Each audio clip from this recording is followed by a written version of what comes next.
What's up, YouTube? This is Too Raw for TV. All right, so yesterday was game two of the first round series between the third seeded Minnesota Timberwolves and the sixth seeded Phoenix Suns.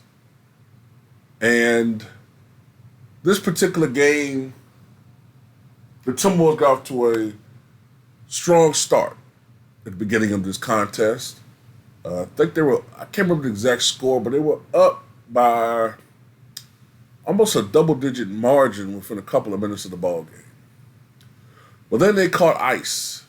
Their offense got icy, and the Phoenix Suns were able to come back into the game. There was a period of time where they was playing spirited defense, and even though Devin Booker never really caught fire last night, there was a period of time where he hit a couple of key buckets and was able to get to the foul line. And Kevin Durant came alive for spells during the first half of the game. I think a key event in the first half of yesterday's game was, of course, Karl Anthony Towns getting into foul trouble. And he caught two early fouls early on in the first quarter, and the head coach of the Timberwolves made a gamble and kept him in the game, but then with maybe 1 or 2 minutes left in the 1 or 2 minutes left in the first quarter, Cat got his third, which pretty much eliminated him for the entirety of the second quarter, and I think a little bit into the third quarter. Also, another thing I noticed was, aside from the fact that both Cat was in foul trouble and Anthony Edwards had a bad offensive performance. I think he only shot 3 of 12 from the floor, 15 points. The Suns were controlling the pace of the game.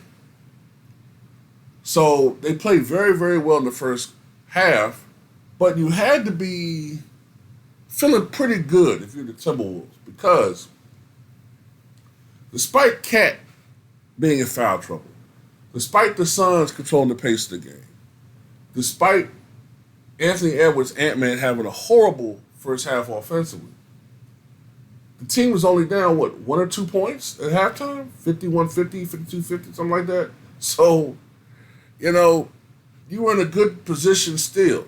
Why? Because when I recall, a couple of things.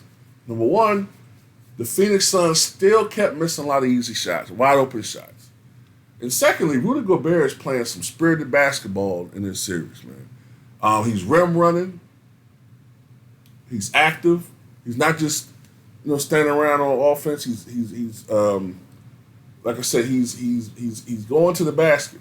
He's trying to be aggressive offensively. He knows he's not a jump shooter per se, but he's active on the offensive end, and that's a good thing.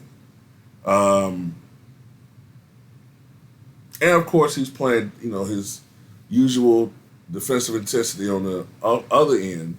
Although I do notice that the Suns are going at him, trying to get him in foul trouble, trying to, wear him down, I guess. The hero for the Minnesota Timberwolves was none other than Jaden McDaniels. Jaden McDaniels had 25 points, along with 8 rebounds and 3 assists. Karl Anthony Towns started getting it going a little bit on the on the offensive end with 12 points, 8 rebounds. But he also made some key stops on the defensive end, which is something that a lot of people don't expect him to do. But he displayed some intensity on the defensive end. Rudy Gobert, like I said, had 18 points and 9 rebounds. 18 points. That's not something that you normally expect from Rudy Gobert.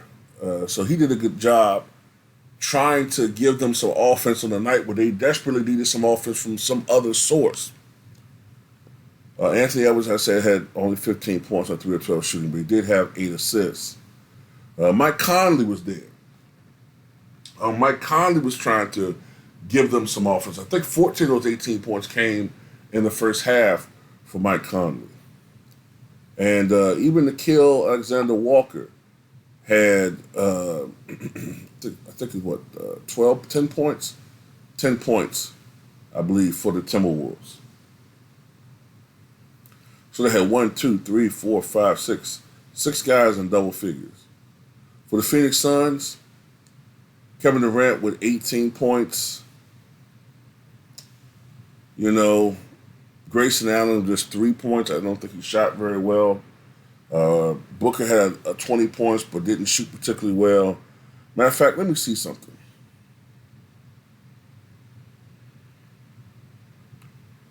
I just want to see some particular numbers. So I don't want to be a little bit more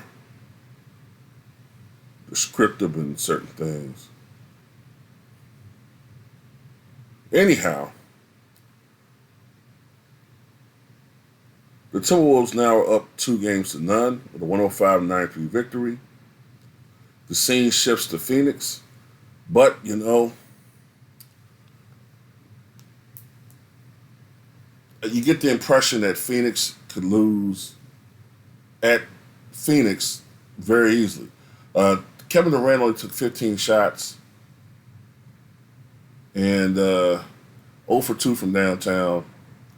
Nurkic played well for stretches, especially in the first half, but I don't think so in the second half. Bradley Beal just 6 of 17 shooting. Devin Booker only 1 of 6 from downtown.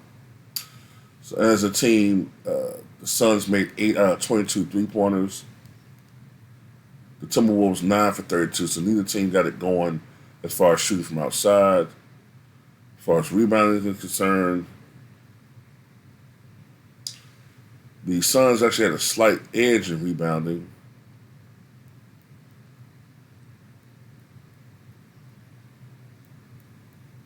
But, at the end of the day, the Timberwolves just got a little bit more offense, and they're just a younger team. They're a little scrappier. They're hungrier. And, I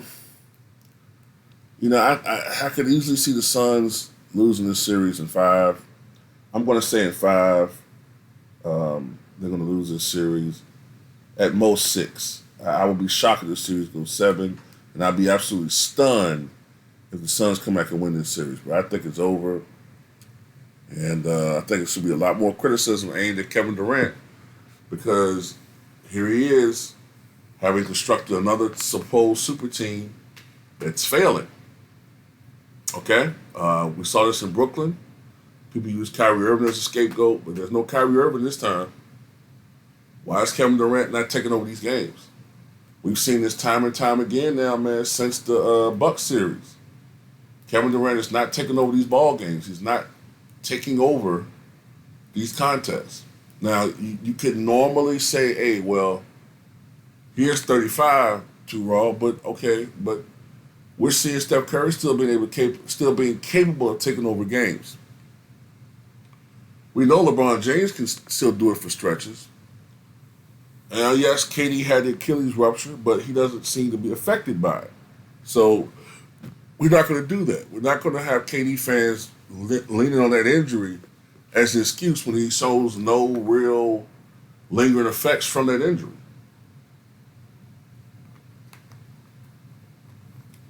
Especially when you look at the shooting numbers, and the scoring numbers would seem to indicate that he's actually more productive since the Achilles rupture somehow than before.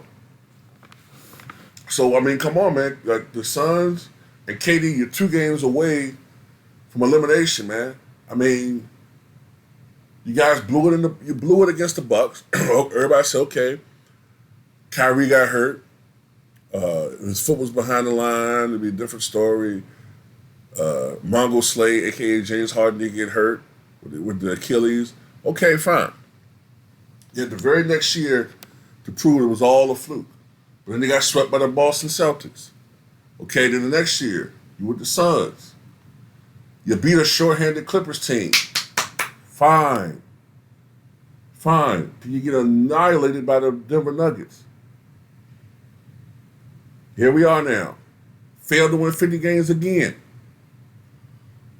Matter of fact, he hasn't won 50 games in a season, Kevin Durant, since 2019. Now you're on the verge of being eliminated